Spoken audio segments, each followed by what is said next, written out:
Using controlled burns to protect homes from wildfires. William Hovey Smith, 2014.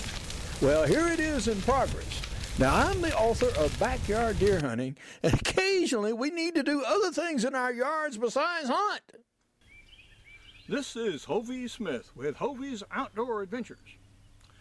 And we are now having light sprinkles, which is the precursor of what we're set in for a 3-day rain. And this will conclude the burning of 20 acres of woodlot next door to my house. And this is a controlled burn. The reason it was done because we had a recent ice storm and it dropped a tremendous amount of deadfall in these woods very close to my house. The fear was that if we got a wildfire and the wind was in the right direction, this could really destroy the house. So controlled burns are something that, needs to be done about every 5 years if you have a house situated in isolated woodlands like I do. There was considerable affixins to get ready for this burn. The first thing I did was, of course, clean up here in the yard and get the deadfall out from under these huge pine trees that I have in my yard. And there was, I don't know, certainly more than 1,000 pounds of it. Well, we got that cleaned up, we got that burned. Over next to the edge of the house lot, we also raked up all the combustible materials away from the edge of the hedgerow.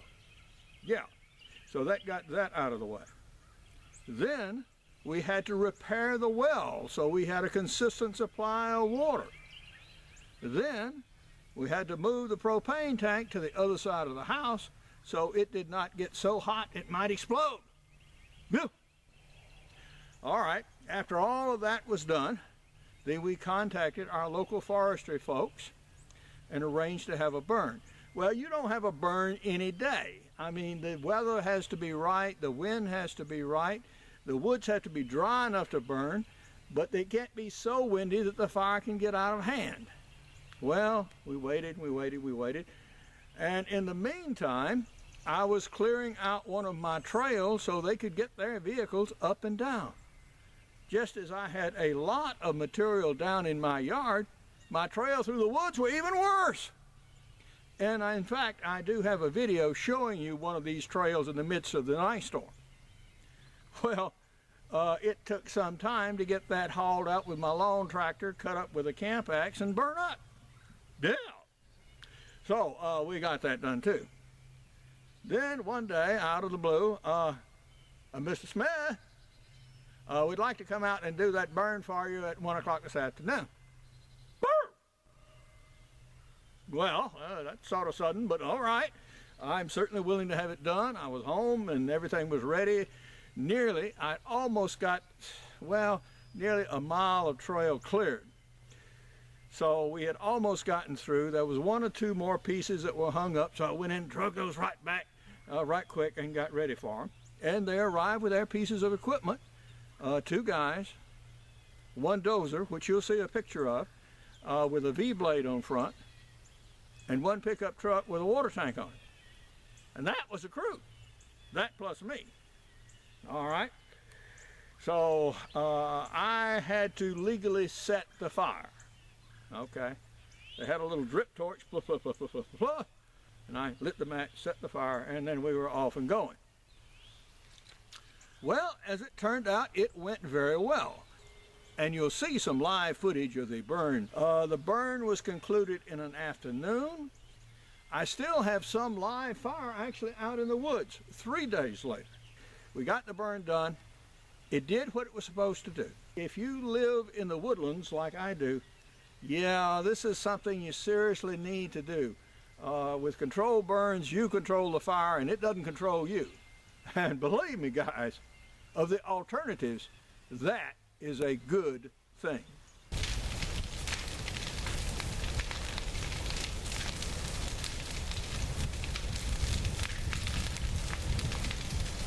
It's really going in that stuff in vines and deadfall, which is exactly what I want to see. Yep, that's doing good stuff. Exactly what a controlled burn should do.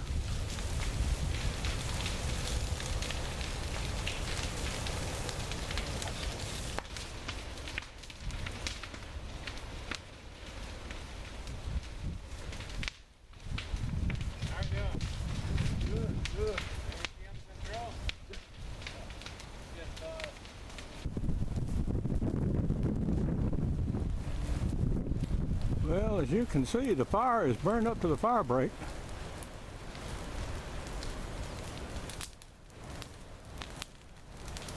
So far, the fire line is held. It's not jumped the line yet. Well, it is the next morning after the burn. And we still have a few fat lighter stumps sort of burning, like this one coming up right now. Mostly what I've been doing this morning is actually making my trails serviceable again so I can get my vehicles up and down them. The forestry people put in some water diversion structures, which are fine, but I had to modify them so I could get my vehicles over. Now, as always, there are some unexpected events when you change the environment.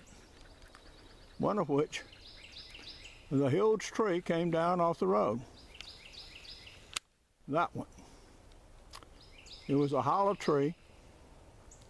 It's now burning inside the stump. But as you can see, it's well over my trail. But I'm not going to do anything with it right now until it gets to a more stable condition. The stump is still burning on the inside. Ultimately, it will burn through and the main part of the trunk will fall. The tree will rotate, and then I will start doing something about it. But not until it is at its most stable possible position. Right now, I wouldn't touch it. Just too dangerous.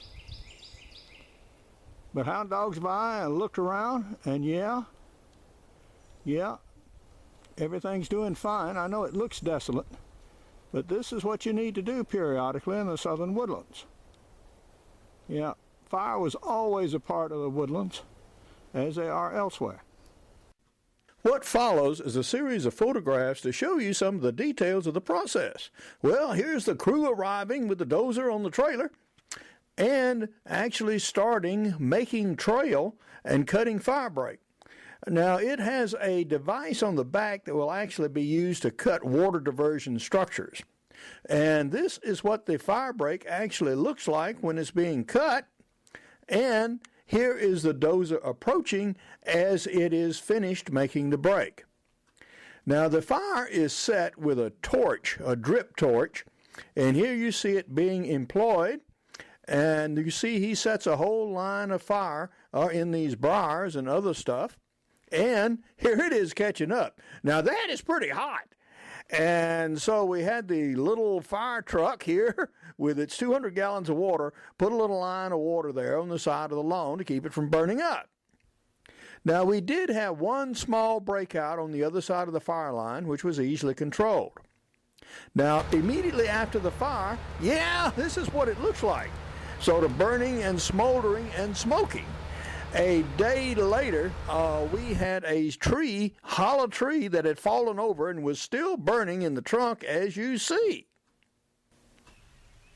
Well, the rain started. Good deal. This will finish it up.